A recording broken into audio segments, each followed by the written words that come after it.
Good morning, everybody.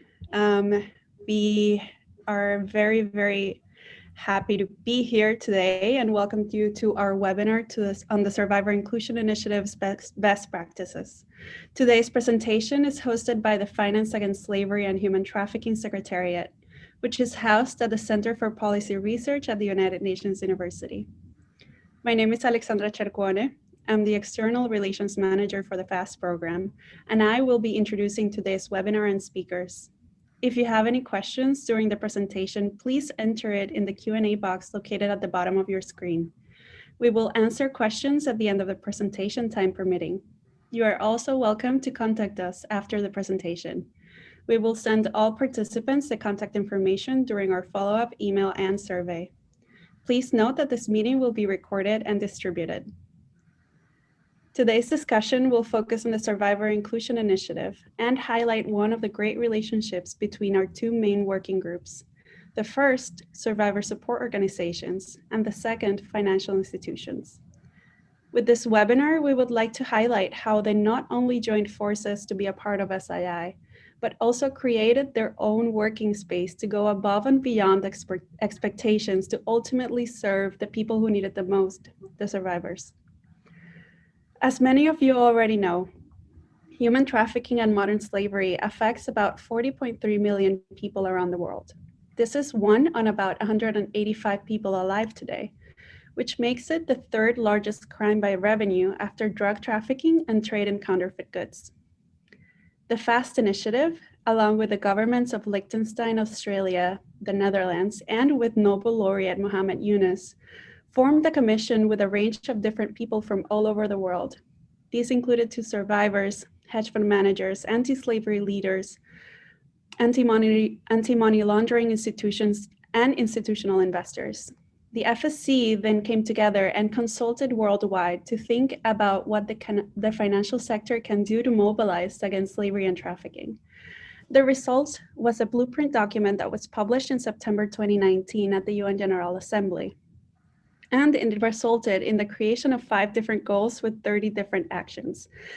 These include actions that any financial sector actor can take. The goals led to the creation of an implementation toolkit with practical tools and initiatives, such as risk mapping tools that help financial sector actors with exposure to salient modern slavery risks. This is where the Survivor Inclusion Initiative comes into play. As part of this toolkit, the SII brings together a coalition of financial institutions and survivor support organizations to facilitate survivor access to basic banking services like checking and saving accounts, to ultimately help survivors' financial recovery to become full financial participants in their communities. With this said, I've had the pleasure to work with many of you who are on this call today to get the SII in good shape after the launch over a year ago. And thank you very much for your support on behalf of our whole team. I would now like to give the floor to our first speaker, Ms. Catherine Laxton, Vice President of the Business Initiatives team at Wells Fargo's Compliance Unit. Ms. Laxton will be sharing her story with us, which I hope will give us an introduction to what our mission at SII is, ultimately helping and empowering survivors. Catherine, the floor is yours. Thank you. Is everyone okay to hear me? Okay, perfect. So my story is of labour trafficking. I am a labour trafficking survivor, but I was labour trafficked for 19 years. And it's not a lot, when you mention labour trafficking to a lot of people, they automatically think people working in agriculture or people that have come overseas under particular visas. Mine was quite different to the fact that my traffickers were very intelligent, the way that they carried it out. During my time of being trafficking, I was started working in call centres. Then I got into banking, working with mergers and acquisitions and project management positions. So I grew up in a very small village. Didn't like it, too quiet, always wanted the bright lights of London. So got married at 17, split after a year, didn't know what I was doing, but I thought I knew everything. Ran to London and started going out the night scene, meeting new friends. And about a year later, I met this lady and we got on really well. We started going out shopping, going out to dinners, and this went on for, I'd say, about 4 or 5 months. We had a good time, had a laugh every time we went out. And she suddenly said to me, oh, look, we get on so well. You're renting a room with people that you don't know in the house. Why don't we move in together? So I was like, yeah, fantastic. Thought it was a great opportunity. I live with somebody that I do actually know a bit. So I moved in with her and everything was fine for the first couple of months. We were doing the same thing. And then she pulled me aside one day and said, look, one of the guys you was dating when you was living in your previous apartment, he's part of a big underground gang. He wanted to groom you for prostitution. So I was like, I knew who took drugs and I saw guns around the house and everything, but I didn't know any of this. So I was petrified. And she said to me, don't worry, it's fine. The way that these people work is they go after your family first. They make an example of you because you've escaped from it, and he was going to make a lot of money out of you. So now he's put a contract on you and your family's head, and he's going to go for your nephew, who was 2 at the time, work his way up through the family and kill you last. So she was like, don't worry, I'm a rich lady. I'm paying 4,000 sterling to keep you and your family safe, but you've got to, live in a certain way now. So from that day, there was a hold that got on, and she was like, you need to dress in a certain way. You can't let people see you and get attracted to you or anything. So they used to make me wear these baggy Indian clothes, like the traditional clothes to work, which my bosses absolutely hated. I had to wear a cap all the time. I had to have my hair up, couldn't let anyone see my face, couldn't wear makeup, nothing. So I thought, it's okay, my family will be okay. I'll do it for my family. And then a few months later, it was the case of, look, I'm paying all this money for you. You need to start paying me some money. And I was working booking engineers for a washing machine at the time. I wasn't earning a lot. So I used to direct debit half of my wages over every single time I got paid. A couple of months later, the grip came worse. And it's like, you are really selfish. I'm paying all this money out of my own pocket. You need to give me everything you earn. And from that day, that every penny I earned went over, that's when the hold came a lot worse. They used to send people following me on the way to work. If they weren't at the house when I left for work, I'd get a phone call, I'd get told what route I went. If I spoke to anyone on the road, I'd come home and I'd get beaten when I finished work. I was given a basic cell phone that didn't have any internet or anything on, didn't have any credit, but it was used for them to call me. So whilst I was at work, they used to call me maybe anything between 5 and 15 times a day. When I got into the financial sector, it became really tough because I would be holding conference calls all day. I was managing projects with international clients. I had to answer my phone within 3 rings. Otherwise, when I got home, I'd get beaten again.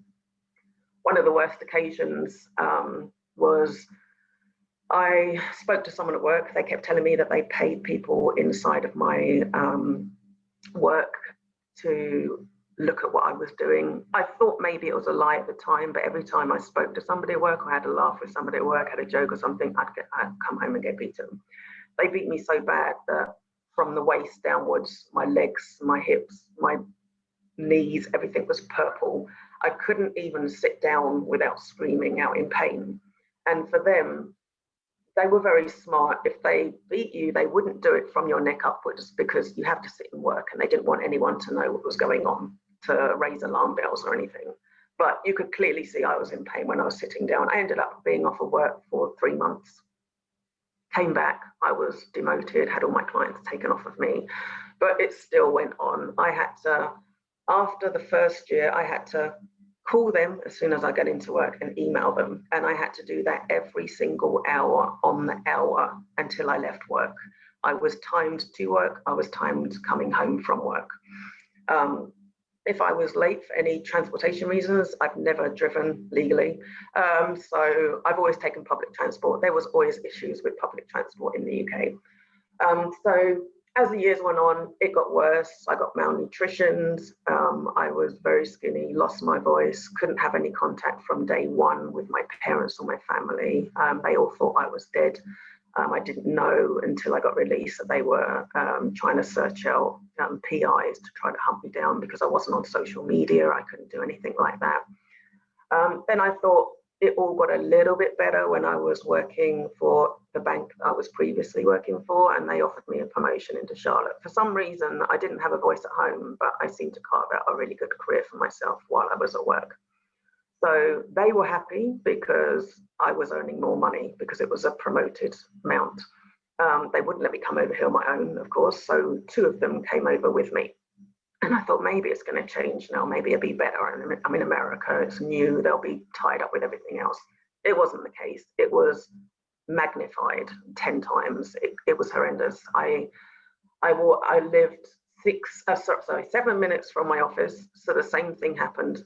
Had to walk, had to get there within 7 minutes and email and phone them. My phone would be going off all day. My colleagues just thought I was a bit strange. I had to panic and drop everything and answer the phone. But they didn't know what was going on. I just had to keep lying to work if somebody said something and said, look, I've got a husband, he's a little bit abusive. He just gets angry every now and then. So while they were over here, which actually led up to my release, is I was going to work one day. They phoned me. She and he were having an argument in the apartment. I went back. She twisted the story that it was my fault, which usually happened. I couldn't say anything. I just had to go along with everything. And he got me on top of the bed and strangled me to the point I thought I was going to die. And she pulled him off of me and sent me back to work. So my frame of mind was not with anything at that time. I had red marks around my neck trying to hide them and trying to hold conference calls with my clients. And then the worst occasion in Charlotte was, again, they had an argument. She wanted to use my work laptop. I wouldn't let her because I used to search prostitution and stuff, which was blocked, and I didn't want to get reported for that kind of thing. And she refused to let me go to work, and they held me down on the ground and cut the top of my hair off with a kitchen knife 3 times until it was about 1 inch short. I went to work the next day. My colleague knew at that time there was something wrong because she was like, what has happened to you? So I lied and said I had a drunken evening with my friends and they decided to cut my hair. But then she reported it to her boss, like my boss, because she was worried. And again, I denied everything. I didn't want anybody to know anything. I felt there were still people being paid on the premises. And then my ex-traffickers went back to the UK to check on their properties. They said it was going to be for a couple of weeks, so they left. And they left me with a tablet. I was only allowed to use Skype. I was told it was monitored, and I had to Skype them before I left work. Go through emailing and calling every hour. I had to Skype them when I came in, and I had to Skype them every single hour before I went to bed so they could check that there was nobody in the apartment with me and I was in there. And this went on every evening and every weekend. The arguments got so bad one day that I just felt relief, and I thought, I'm fine now, because I was living in an apartment on the 46th floor in Charlotte, and I thought, you know what, I'm just going to jump off that way. There's no way out. That's the only way I'm going to get out of this. And I was fine. I took all the abuse on the calls, and I just, in my head, I thought, I'm going to wait till night because I don't want a lot of people to see the remnants of me on the floor. It'd be less at night. And that's what I had in my head. If I do it in a day, there's going to be a lot more people scarred by that scene. And I walked out onto the balcony. And in the meantime, a few weeks earlier, I'd actually, throughout this process, got to mention, sorry, because I didn't have a penny to my name, I was selling my personal items on eBay. And I had my home address as my work addresses. So I raised a little bit of capital, and I got a cell phone, and I hid it on me in the bedroom, everywhere I could find, so they wouldn't find out, they would have killed me. And I was going on social sites, meeting people in Charlotte, literally just to find what is Charlotte like. I didn't know anybody there. And I had this phone on me at the time, and there was this guy that I was talking to, and he Skyped me, and he spoke to me for 40 minutes, and he got me to come in off the balcony, and he told me, just trust in me. If you trust me, just walk back in, go to work, act like everything's fine. I didn't know the next day he went down to the FBI offices, reported it, and then we were meeting in secret for 3 months in the Omni in Charlotte until they came on June the 16th, 2016, and took me to the FBI offices and just put me in safe housing. I was actually in safe housing while I was in my first 2 roles at the bank that I'm at now. And I think from my story, the main things I point out to people is a lot of people, when you discuss trafficking, people think, oh, it's just, doesn't happen a lot. You see it on the news once in a blue moon, or you read something in the papers once in a blue moon. And I always say to people when I speak to people about it is, this is right under your nose. Like, I was sitting with my colleagues for 19 years, and because of the lack of education on the topic, they didn't know any trigger signs to look at. They just thought I was strange, or I was just weird. They didn't think anything past that. And what I was mentioning in the first part, I think my 8 minutes is just about up. I think I was mentioning on the first part is the other thing that we need to bring education out is when you tell people or you talk to people about trafficking survivors, they think, yeah, you're fine. But it's not the case. Like, I was rescued 5 years ago. I still have nightmares. I still, in situations when I'm in public, and now I'm an avid kickboxer. Now I've got into a couple of fights before when I could have resolved it by talking to, it's just your defense goes up, and it's like you go into fight or flight mode, and I'm always in fight. And I know I'm still trying to deal with that at the moment. And it was the case of when I've got my first roles in banking after I was released. For the first year, I couldn't even speak up on the conference call. I didn't have the confidence to say anything. And it took me over a year to actually get my voice back. And even when colleagues were talking to me, to engage in conversations, because I'd always been scared to do so in the past. So now, yeah, I've had my freedom for 5 years. I'm loving life. The guy that I met, I'm actually engaged to. And life is rosy 90% for me. I still have the issue of my ex-traffickers have tried to get back into the US twice.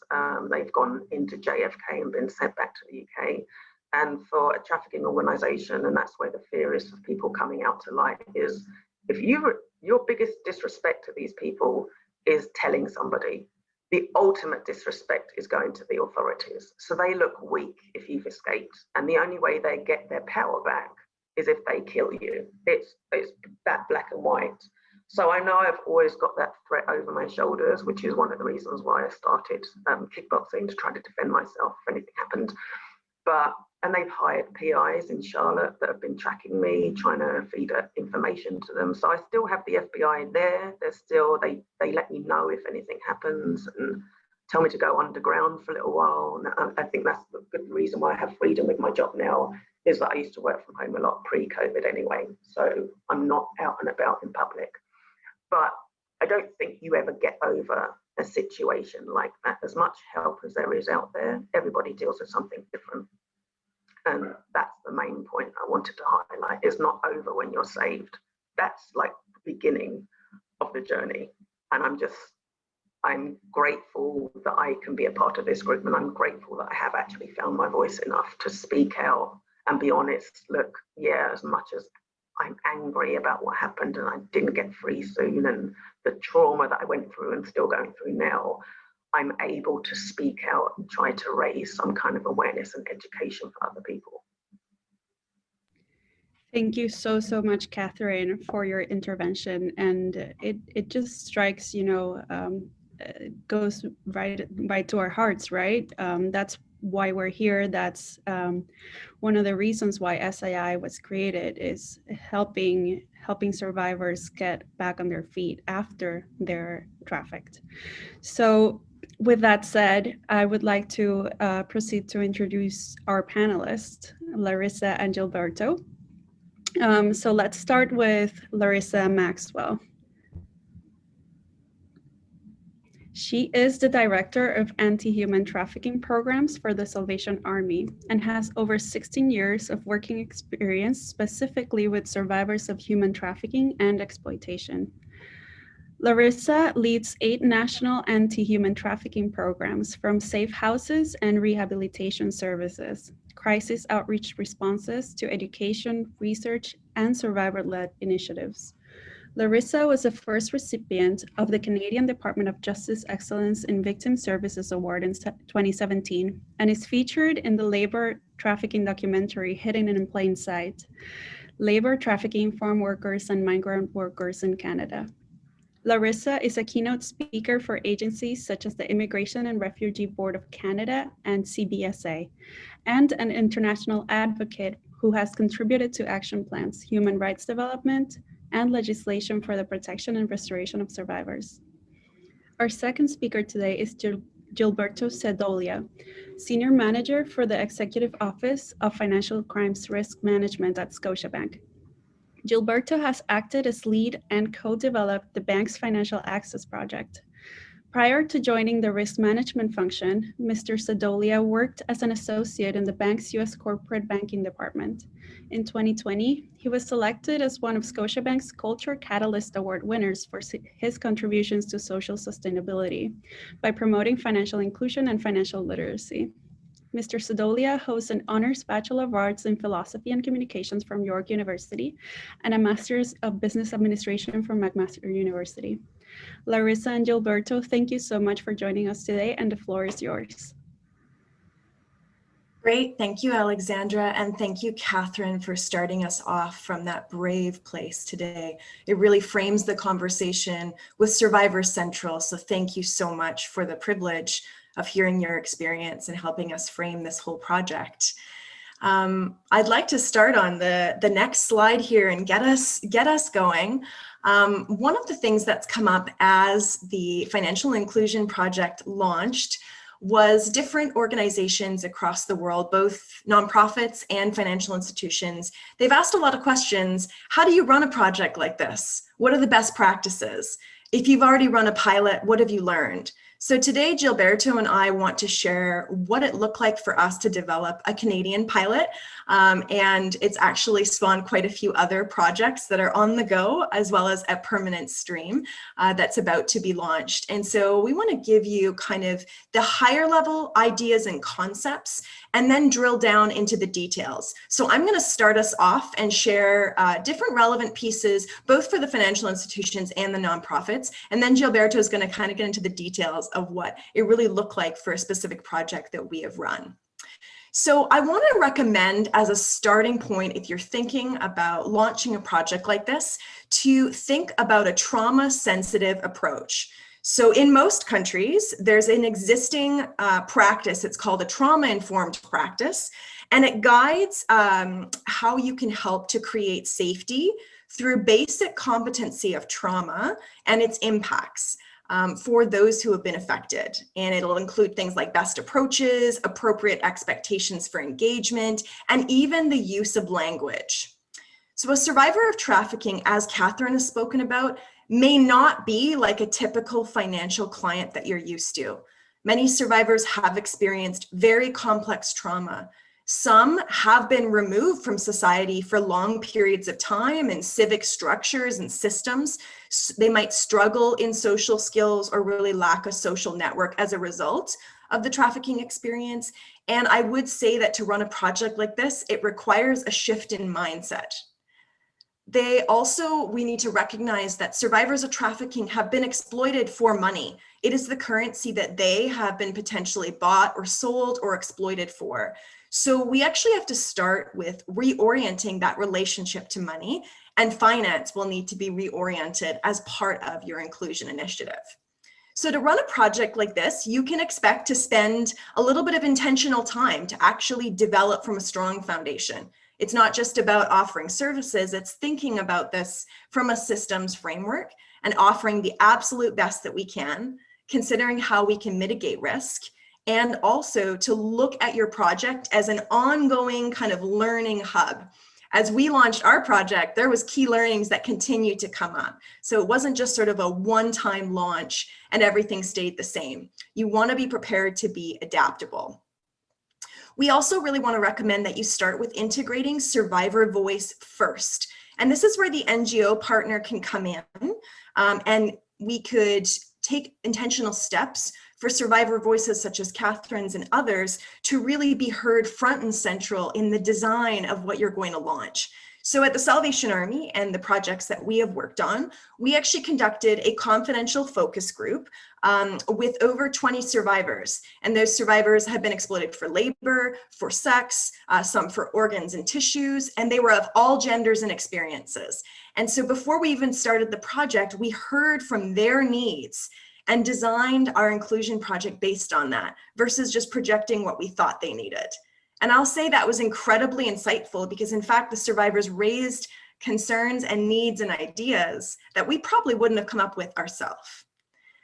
Another piece about trauma sensitivity is that it recognizes that survivors might face barriers that are visible and invisible. And Catherine referenced this earlier. It could be something like shame or fear, safety concerns. For some survivors, it may include an active addiction or they're in recovery. Some survivors might be unfamiliar with financial services or institutions in general, and maybe haven't even accessed before. And there might be some that are struggling to participate as they are in healing. And usually the first stages of healing can be really challenging and it takes time. Most of the systems we currently have in society are not designed for survivors and to be inclusive of them. And many survivors have noted that there's different barriers to engagement. And it's a core reason why they've not been able to build financial independence. So the projects that we have supported so far, and we've been part of creating, we actually developed an internal sensitivity guideline that the bank and financial staff were trained on. And includes just some simple things like alternative ways to ask typical questions that might be activating or triggering to survivors. Things like, so what was your last job? Who was your last employer? How long have you been unemployed? What income assistance are you receiving? You know, for some people those may not be hard questions to answer, but for a survivor, that could bring up 2 years, 5 years, 10 years of abuse. And it might actually shut down engagement right at the beginning. So creating a sensitivity guideline for those that are going to be part of the project is incredibly helpful. And Gilberto is going to talk about that a little bit later. One of the things I wanted to say is, as a starting point, I just encourage you to look into this concept of trauma sensitivity or trauma-informed practice. Different countries have different guides, but there is one available through Canada. If you'd like to just look it up, you can just type in trauma-informed practice Canada. In our project, we also included some trauma-informed training for the financial staff. So let's move on to the next slide. I want to talk a little bit about promoting economic independence. And again, this is a concept that's sort of at the higher level before you launch the day-to-day of what your project would look like. Paramount to intervening and stopping the cycles of exploitation and human trafficking is building back economic independence for the survivor themselves. It actually removes the control and the bond and the power of a trafficker when a survivor is able to stand on their own 2 feet. They're empowered in their financial decision-making, and they're able to take control of their future. So we want to ensure that these projects are coming from a place of empowerment. It's not meant to be a handout. It actually should be part of a hand up or an assistance to that individual as they're in their healing and recovery journey. We want to support survivors to become confident, to become self-reliant, and not dependent on specialized services for long periods of time where they're not able to take steps on their own. You want to avoid savior and rescuing approaches. Sometimes when you hear about human trafficking, it's so graphic, it's so intense, we see movies, and some of us have this idea, I want to get in there and help. And sometimes we might adopt a little bit too much of a survivor or a savior approach. And instead, we're really here as a coach, a guide, a facilitator, but the survivor is the hero of their story. Society has actually been, this unsafe place for them that failed to support and protect them. The survivor is that hero. And so for us, we want to make sure how we're offering this project is aligned in a way that supports their empowerment versus supporting our own agendas.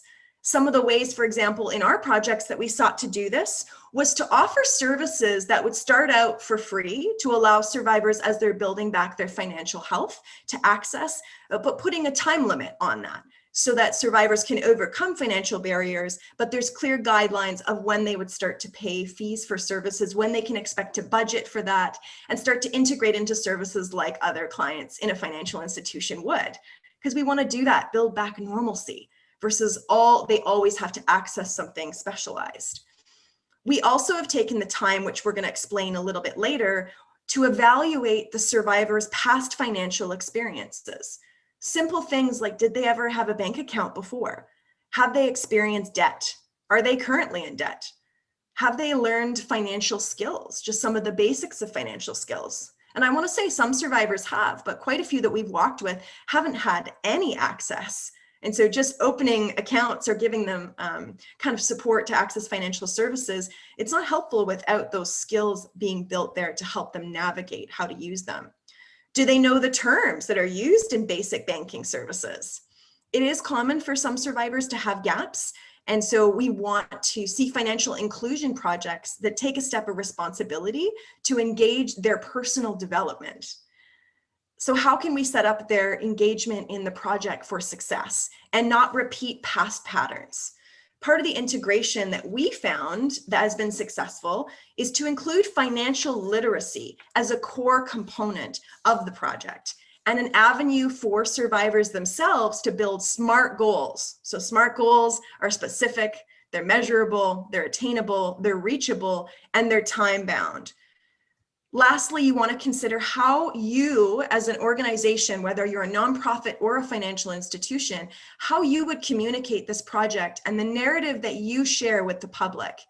Yes, these projects are great examples of shared value and corporate social responsibility, but it is not an opportunity to re-exploit survivor stories or to paint ourselves as some hero.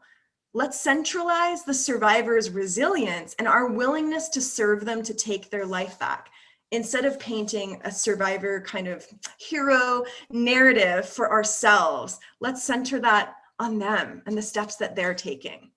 So let's go to the next slide. And I want to talk a little bit about financial literacy development. So part of the reason that we saw this as incredibly central to a project is that it builds fundamental skills and it actually protects against recidivism. And recidivism could mean back to substances. It could mean back to an abusive person or to old patterns or even just poor financial decision making. And we're going to utilize behavioral finance and economic concepts for this. So in our projects, we determined early on that financial services wouldn't be enough. If vulnerable people do not have the skills to navigate those services, they are disadvantaged from an equity standpoint right out the gate. So we decided to offer financial literacy education before they engaged in the project, during, and also after. And we did it in quite a few ways, through an online app, through a PowerPoint deck that got printed for the survivors who participated, and even access to a private financial advisor that they were able to connect with.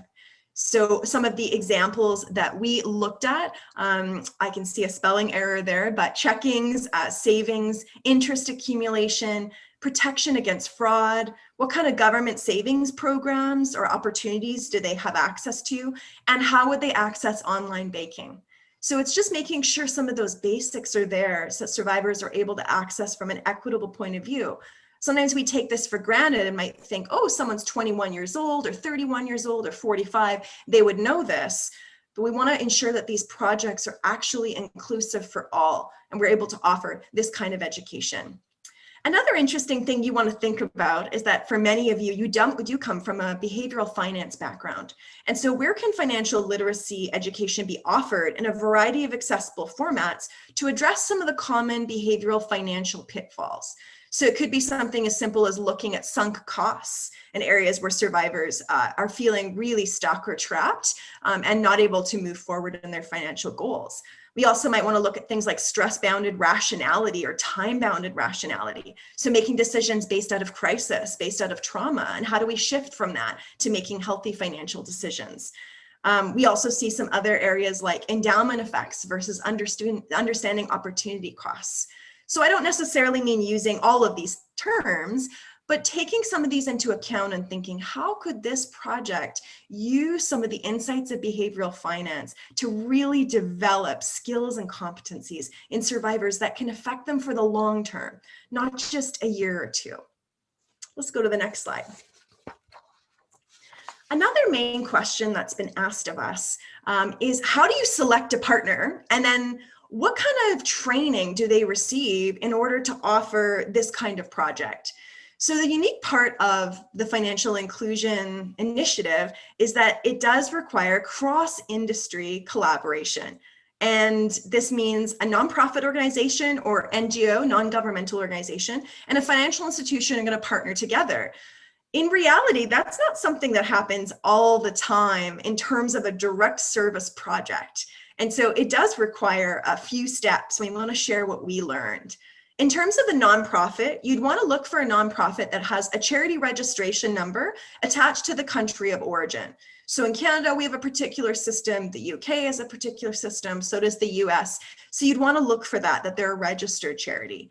You also want to look that they have some form of a board of governors, and they also have publicly audited financials. In terms of their engagement or their involvement, you would want to see that they are going to participate in the minimum requirements of support to collaborate on this project. That could look like referring survivors, helping them complete application packages, accompanying them to appointments, assisting them with any follow-up, providing some of that customized support, and the inclusion of survivor voice. As the financial institution typically doesn't have access to survivors of trafficking in the way that a nonprofit would, I would really want to challenge the nonprofit organizations that it really is our place and our role to give survivors a chance to safely share their input to the project. And in terms of training, we really recommend the ACAMS human trafficking course. We also developed a human trafficking webinar that partners will be taking in Canada, and also ensuring that you understand the Palermo Protocol, which is used to determine who is a victim of trafficking and kind of what are the guidelines to how we define that. And so I'm going to show that in a moment, a really inclusive way of understanding how someone would get referred and how they would meet the criteria of this project. In terms of the financial institution, you want to look for a financial institution that's had about 10 years or more in business. They're government regulated and accountable. There's different kinds of options to access them. So we found it really helpful to work with a bank that has online banking and in-person banking. And it is helpful if they have national availability. We know that's not always possible, but national availability can be very helpful across the country. Additionally, in terms of what is the engagement expectations of a financial institution, it's number one, appropriate product offering, fees, and rates. The second is financial literacy education, so providing that to the survivors who be involved, and also dedicating resources and being willing to accommodate this project with a few special exceptions to ensure that it really meets the needs. We also, in terms of training, would recommend the ACAMS human trafficking course, creating sensitivity guidelines, a human trafficking webinar. In our case, we developed one that's provided for the financial institution, and again, understanding the Palermo Protocol. So let's go on to the next slide. So what have been some of the best practices that we have identified in building collaborative relationships? The first thing I'll say is this doesn't happen automatically. You do have to build a relationship between your two organizations. And many times your mandates, your approaches, your work is very different. And these are some of the things we wanted to recommend. The first is the identification and exploration of a partnership. It's not just two organizations that go, yeah, we're going to do it. Really taking some time to intentionally discuss it and talk about it.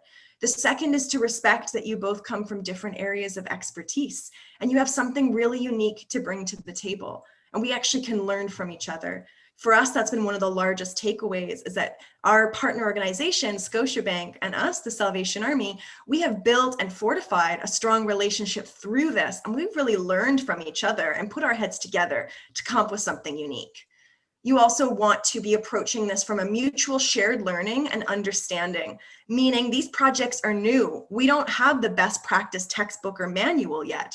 And so to have a humbleness to go, we're going to need to launch something and then evaluate it and be willing to adapt it, be willing to learn on an ongoing basis. We also would recommend a pilot phase development. So instead of just launching a big, huge, permanent kind of stream or program or access point, really designing something and then launching it for a small group of survivors and evaluating if you hit the mark or not.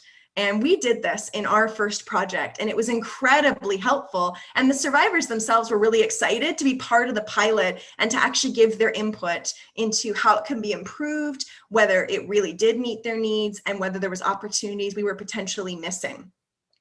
The last thing is really, you want to be thinking about a collaborative approach together to a few things. So how are you going to share the project publicly? You are two different organizations. You have two different, usually, communication strategies and ways that you share stories or share impact. We want to challenge ethical storytelling, which means that we share about projects, but we don't re-exploit people's stories. We don't paint ourselves as rock stars and heroes. We really paint it from a service point of view that inspires responsible engagement of other people versus sensationalism or fear or just narratives that really aren't helpful to the conversation. The other piece that we really learned is you need to have a formal letter of agreement between the two organizations that are partnering so that there's really clear terms as to how the partnership is going to work together. So let's go to the next slide. And I want to talk about how do you determine someone's eligibility for a project like this, the Survivor Inclusion Initiative. So how do you select?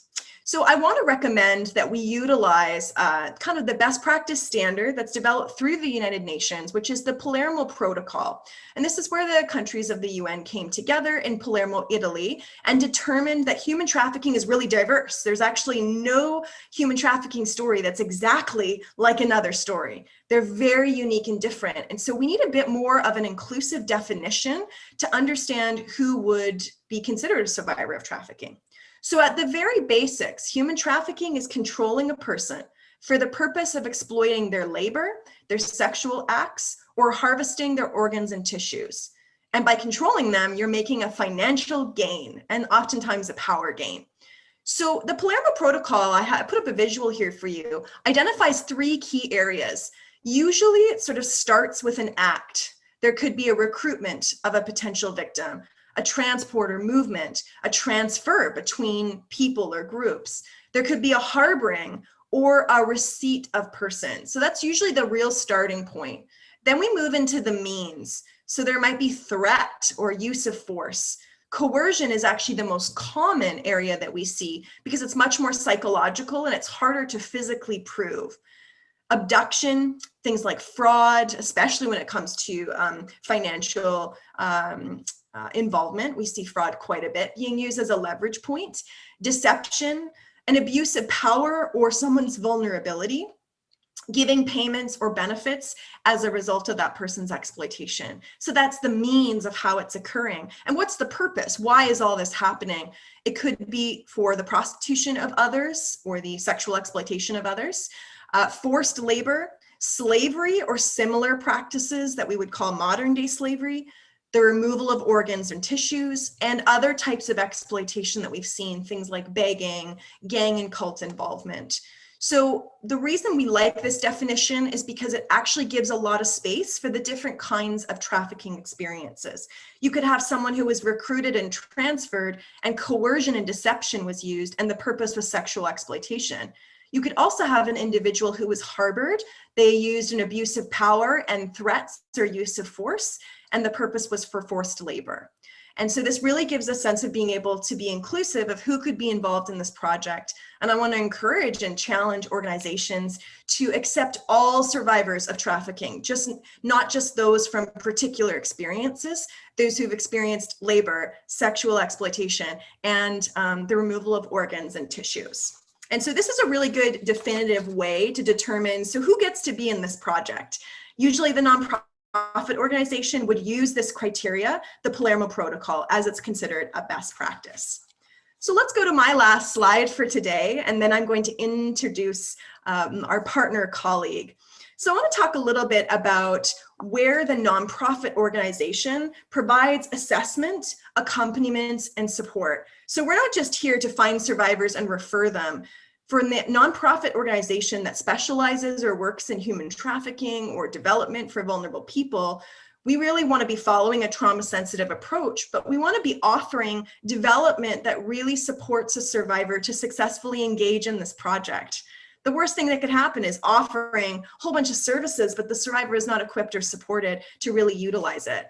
So I'll give you an example of things that we have conducted with survivor participants in our projects. There's something called an ADL assessment, activities of daily living. This comes a little bit from some of the occupational therapy kind of realm and practice. It assesses an individual's capacity to participate It prepares accommodations for them so they can participate, and it sets them up for success. So everything from physical accessibility to what kinds of supporting materials, how do they learn, for example, what's their learning style and how can we cater to that? Our communication, planning for coping. So like Catherine so eloquently talked about, there can be many impacts of trauma that you're experiencing, and it can happen while you're there in the financial institution. And so planning ahead for that, and with a coping plan, to have coping and grounding tools to be able to continue through an appointment, as well as supporting that individual to present in a way that they feel proud of. Many survivors have not been in systems and professional environments for a long time. And so equipping them so that they come to the appointment feeling that they are their best. They're proud of how they're presenting. I'll never forget going with a survivor, and we were able to source out a really lovely blazer and some dress pants, and she wore a t-shirt underneath. And she told me that she just felt so proud of herself, that she walked into that bank feeling like she really belonged there, and she understood the dress code and could present herself in a way that she was really proud of. Other survivors didn't necessarily dress like that, so it doesn't mean that everyone has to have the same thing, but it's just an accommodation or an idea for us to think about. We also want to support the survivors to complete a pre-assessment, and Gilberto is going to talk about this, around goal setting and provide a safe environment. So that doesn't mean you're doing it in the financial institution. You most likely would do it before you would go to a financial inclusion appointment. We also want to provide accompaniment to the actual maybe branch that you're going to, or as part of the online appointment. We also want to make sure we're following very clear guidelines. I've seen quite a few practices where, in the name of social services and helping people, very confidential financial information has been shared freely. And we need to avoid those practices and make sure that we're following Privacy and Information Acts per the country that we're in. And from the nonprofit perspective, we actually don't need to have access to the survivor's financial information. We need to support the survivor to be able to manage their own financial information. Again, kind of protecting and ensuring that things like fraud and re-exploitation don't occur again. And then lastly, we want to have the integration of financial wellness into their recovery goals. As Catherine talked about, recovery takes time, and financial wellness is a really important component. So with that, I'm at the end of what I'd like to share today, and I would like to, with joy, introduce my colleague and partner in this project from Scotiabank, Gilberto Cedolia, who has been the core founding partner with us in launching a successful survivor inclusion initiative in Canada. And he's going to share practices that we learned from the financial institution perspective. So Gilberto, over to you. So the approach that we took when we were creating a framework for a referral system was similar to one of frontline healthcare workers who assist in the recovery of trauma victims. And we modified it to fit the context of providing financial services. So our framework was really built on 4 pillars: informed consent, privacy, trauma sensitivity, and empowerment. So what does that mean for the bank, and what does that mean for the NGO? So starting with perhaps the bank, we look at performing a needs assessment where we want to obtain survivors' consent to joining in the program. Under the privacy pillar, we take great care to safeguard personal identifiable information. Under the trauma and sensitivity pillar, we really ensure that staff are receiving the appropriate training and awareness of this issue, and really, again, go to great lengths to understand the needs of the survivor that will be onboarded. And finally, it's under the empowerment pillar, we're looking to provide financial support through financial access, our products and services, as well as financial literacy. For the NGO, this framework looks slightly different. It's ensuring that survivors understand the elements of the program and obtain the consent required to participate, and share their information with us. So that covers off informed consent and privacy.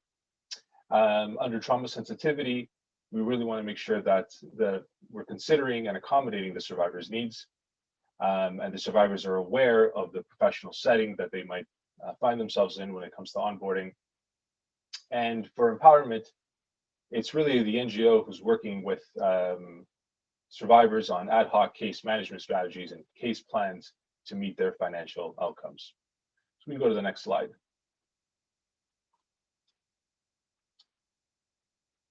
So I'll start by sharing a bit more in depth under each pillar. So under the informed consent pillar, we have products and services. From a bank perspective, we also have our program application. So some of the products that we've offering as part of our pilot was a checking account, a savings account, a credit card, financial literacy, and personal financial planning.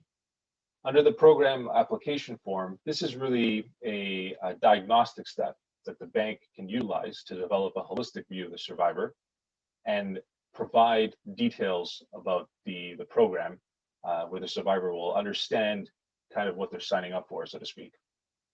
In the program application form, we look at 3 areas: financial history, financial literacy, and future financial needs, right? So under financial history, it's asking simple questions like, what products and services a survivor may have had in the past. For financial literacy, we want to gauge their level of understanding of banking products. And for financial needs, we want to ask survivors about their goals, both short-term and long-term. All of this fills out a evaluation form where the survivors can rate their level of confidence in their current financial situation, the level of satisfaction with their previous bank if they had one. And again, this is the form where we obtain meaningful consent from the survivor that they are aware and they're fully consenting to sharing their information with the bank. Next, we move on to the privacy pillar. And this is really about maintaining privacy standards and confidentiality. Ultimately, we identify the purpose for the collection of the information. We limit the collection of information to what is absolutely necessary, and we obtain consent from the survivor. And we do this by ensuring the highest standards of confidentiality when processing new applications.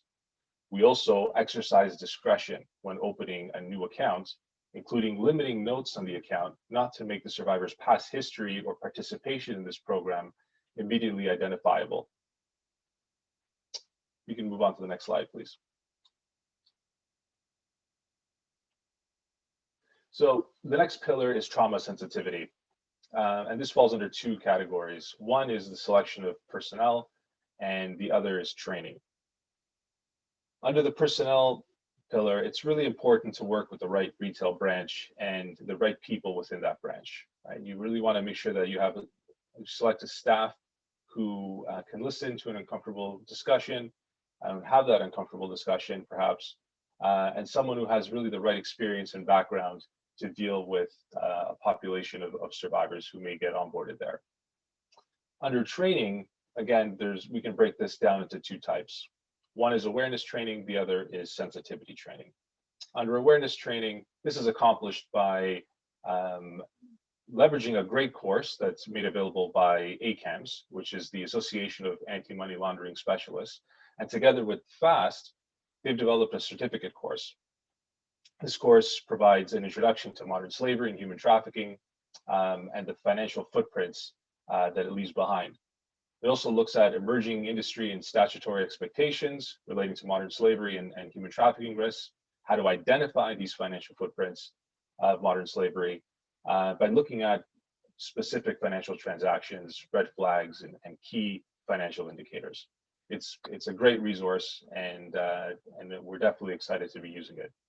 The other is on sensitivity training. So we co-developed something with our NGO, which was the Salvation Army, to provide guidance for bank staff, right? And we call this a trauma sensitivity supplement. This covers topics ranging from supporting an inclusive approach, normalizing information, setting clear boundaries with the survivor, as well as imparting a compassionate challenge and empowerment. Really here, the goal is to provide guidance on how to ask questions or even words to avoid using, not to trigger a trauma in the survivor, right? So the way we did that was we actually developed a glossary where we included terms that our financial staff could use and then terms that they could avoid. So for instance, a good example is the word secret, right? From our discussions with our NGO partner, we were told we never want to use the word secret, just like you would never want to use the word victim when you're describing a survivor. And so what could be an acceptable alternative? Well, perhaps you could use a word like confidential, right? So when you're opening an account for the survivor, instead of asking them for a secret password, they could ask for a confidential password. All right, and finally, we can move on to the next slide and the last pillar, which is empowerment. So empowerment falls under, or it can be obtained in different ways. One is, promoting financial inclusion and literacy, definitely, but also with some of the program benefits that we were able to design into this pilot, which could provide an empowering start to a survivor's career as they rebuild their financial identity. So perhaps we could start with financial inclusion. So this is where our products come in. We offered a checking account, as I mentioned, but we took it a step further. This is about really going above and beyond. And we provided an unlimited transaction checking account, free for the first 12 months. We've also provided a savings account, and like I mentioned earlier, a credit card. This was an unsecured credit card with a $1,000 limit with no annual fee.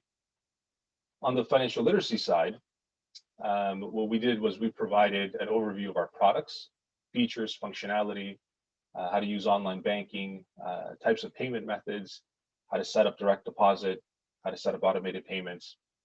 And it really gives the survivor an overview of some of the functionality, especially if someone's been out of the financial system for a while.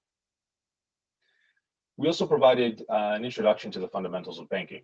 So this is looking at things like budgeting, savings, and protection from fraud. Really, what this is about is laying the foundation for a survivor's personal financial plan and giving them a tangible takeaway that they can work with and they can develop on their own time.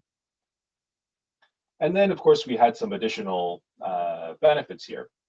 Some of the benefits we looked at was what was possible from a credit application standpoint. Normally, for someone who might have an adverse credit history or not appropriate sources of income or not meeting minimum capacity requirements, we worked with our credit team to see what special considerations we could make for this program. Another area was looking at ID considerations. We learned early on in this process that survivors are often challenged due to lacking appropriate IDs, which may have been lost or stolen while they were under exploitation. So we looked at ways to surpass this challenge while still meeting our KYC requirements. In Canada, we can leverage something called a record of personal reference form, which is a form that can be filled out by a member of good standing in the community on behalf of an individual, and they can vouch for their identification. So we worked with our legal team to see if this was possible and to see if a representative of the NGO that we were working with was able to provide this form in case it was needed. And again, this form would be used for the dual step of ID verification in Canada in the event that you lack the appropriate ID, such as a driver's license or a passport, where you could open a bank account with just that single piece. All right, so we can move on to the next slide, please. So this is the survivor journey, what we call to financial inclusion. This is kind of putting it all together. So under the informed consent pillar, you can see that this is the opportunity to join the program, and it's the opportunity socialized by the NGO with their clients. Right? So willing participants would actually be screened by the NGO for suitability, and select participants can gain access to that program application form that I mentioned earlier. They can take their time with it, they can ask questions to their representative, and when they're ready, they can fill it out.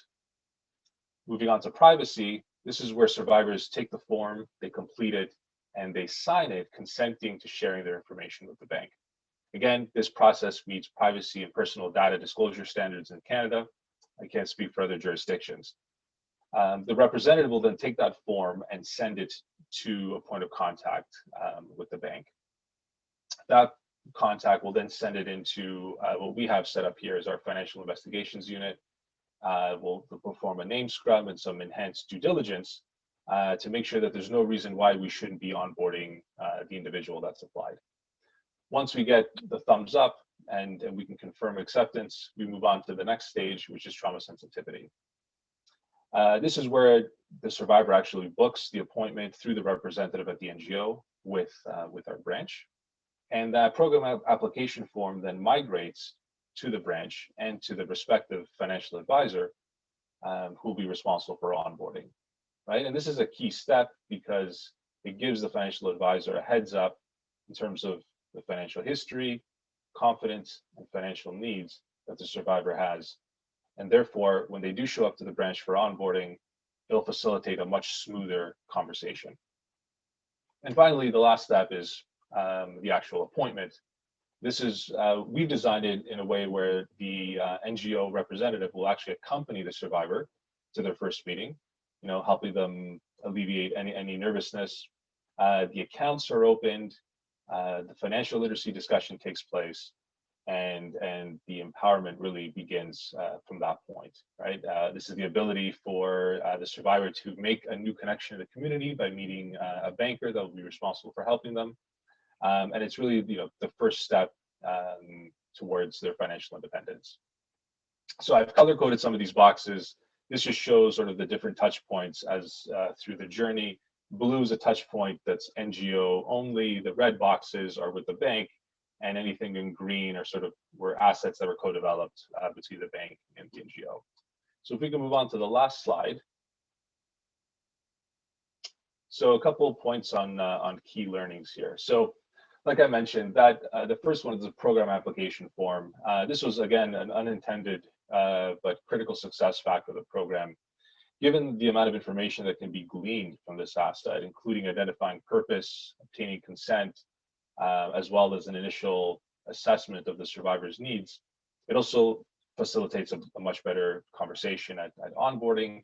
And the survivor, actually, one of the best pieces of feedback that we've received from survivors was that they really enjoyed not having to rehash their entire financial history to someone new in an unfamiliar setting.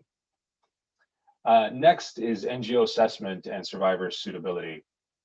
This is where it's really important, and I'm speaking with my banker hat on here to make sure that you're working with the right NGO, right? As Larissa mentioned earlier, and the NGO assessment is probably the number one key to a critical and successful program here.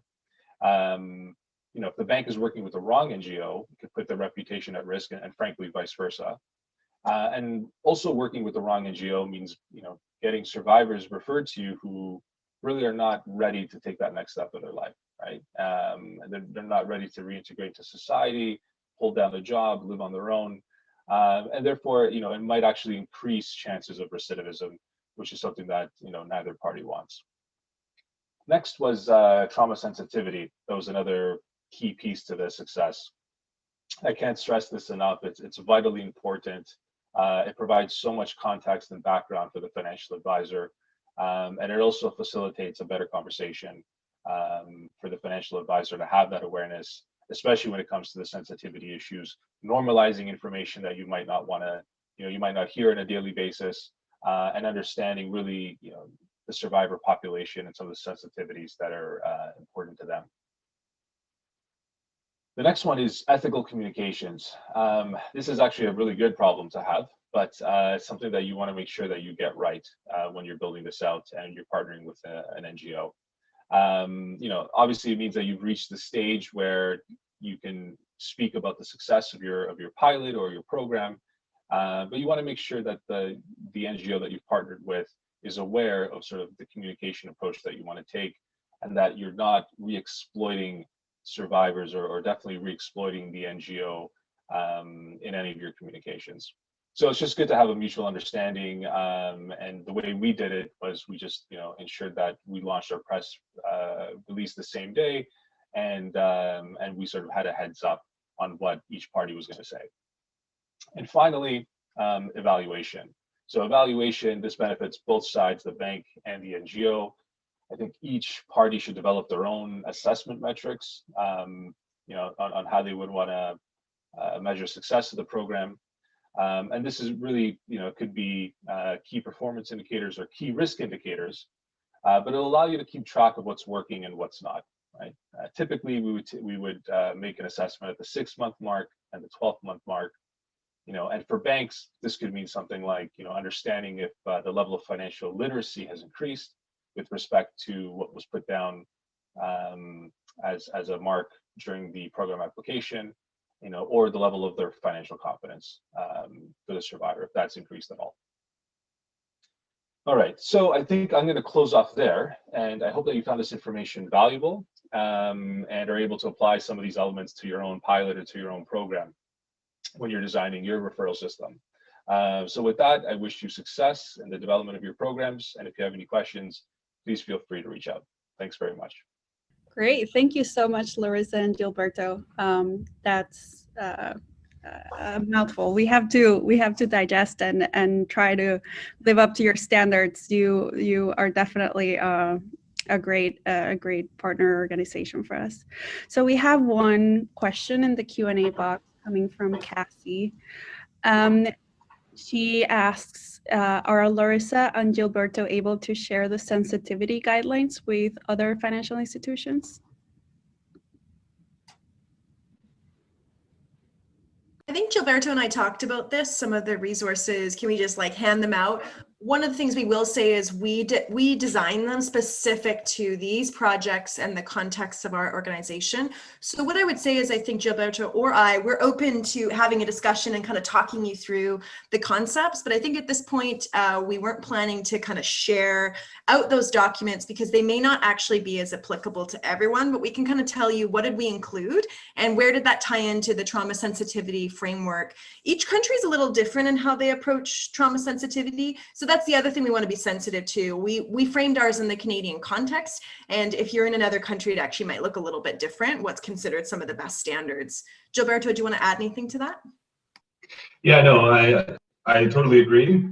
And sorry, this echo is still right there. Make it very difficult to hear myself.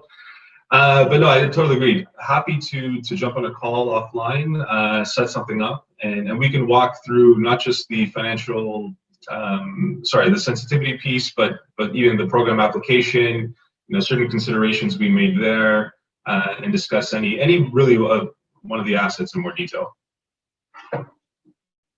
Great, thanks so much, Larissa and Gilberto.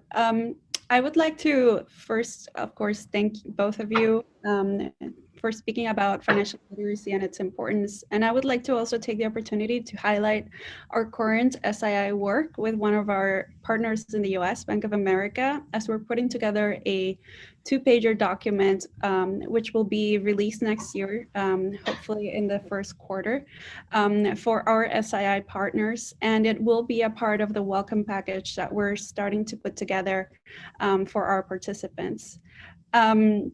So I do have a question. I see that we still have some time until we're cut off, but my question goes directly to Larissa's comments on economic development, economic independence for survivors. Could you just give us an idea how your organization has systematically integrated SII into your survivor economic independence practice?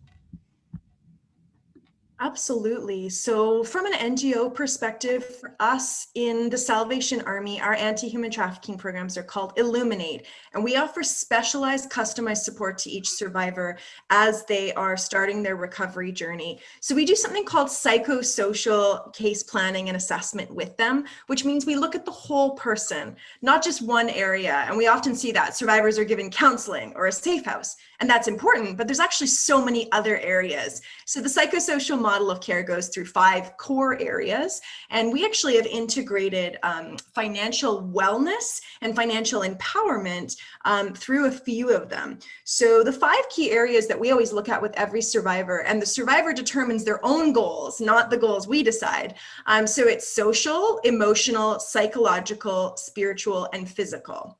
And so one of the main areas that financial empowerment and economic independence has come up is social. level. So it's both through the relationships and how you access civic systems. Because when you've been trafficked, in many cases, you're removed from the day-to-day. And so when you're kind of just dropped back in after recovery, it actually takes quite a bit of time to navigate systems again. Like Gilberto said, get everything from identification to how to fill out application forms. And especially if English may not be your first language, in Canada, there needs to be some translation or support.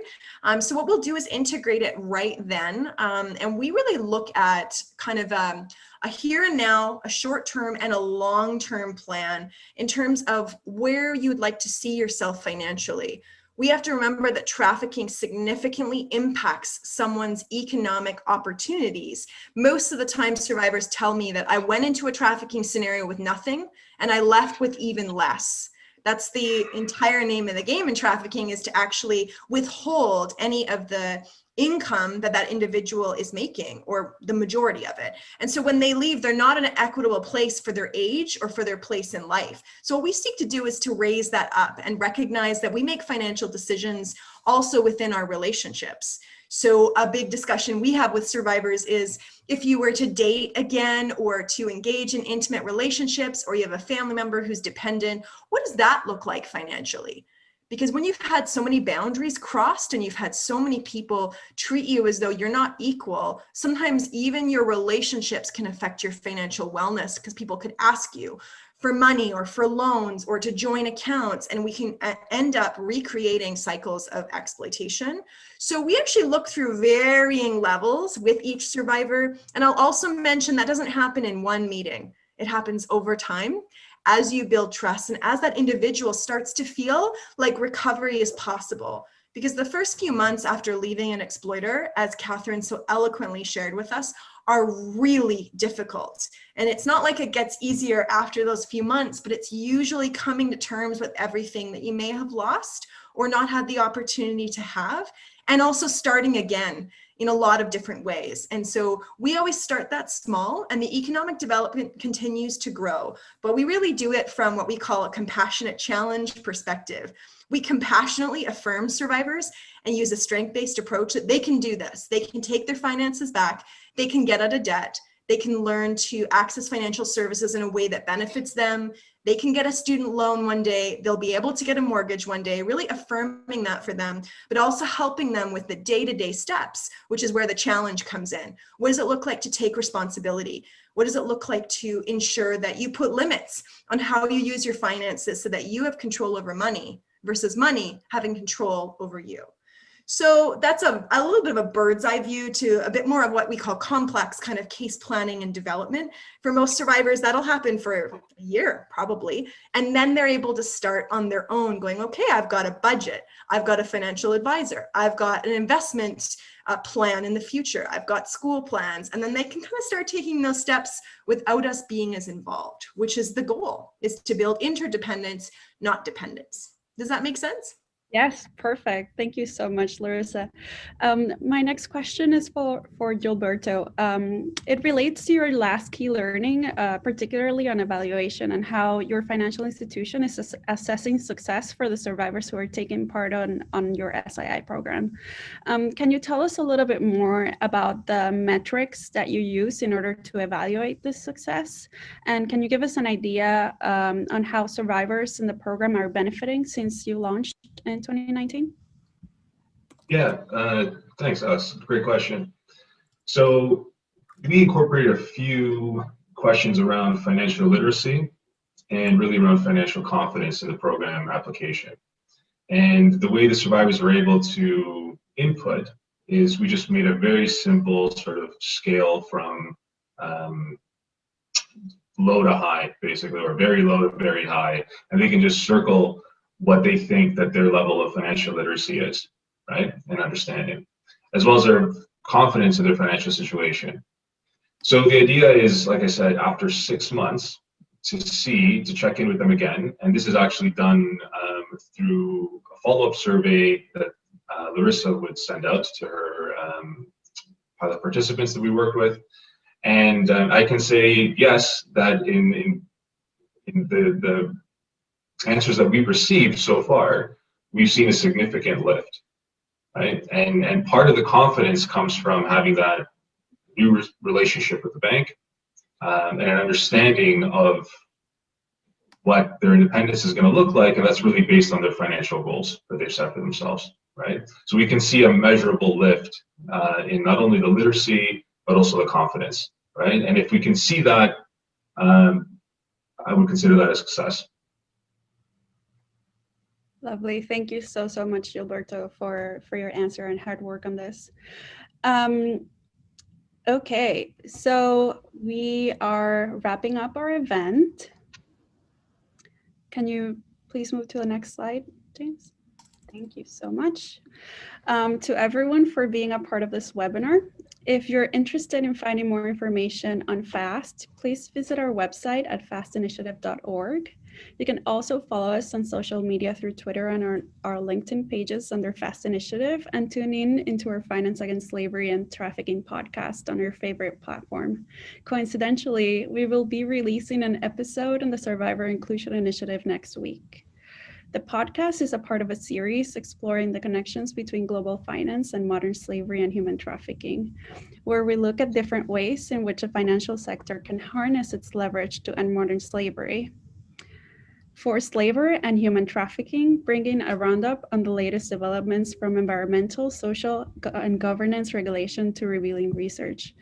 I would like to thank all of our panelists for today, as well as our events guru, James Starnbrook, who is in Seattle, had an early morning today, for helping us in putting this together.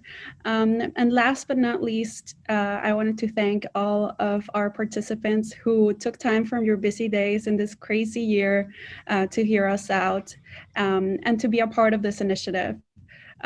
Which we hope will be very, very successful in the coming years, and we can continue to grow. Again, if you have any comments or questions, please feel free to get in touch with us or with me directly. We will be sharing a post-webinar survey, and there will be some space there for your comments and other questions if you need. Thank you so much for joining us today again, and we'll see you next time.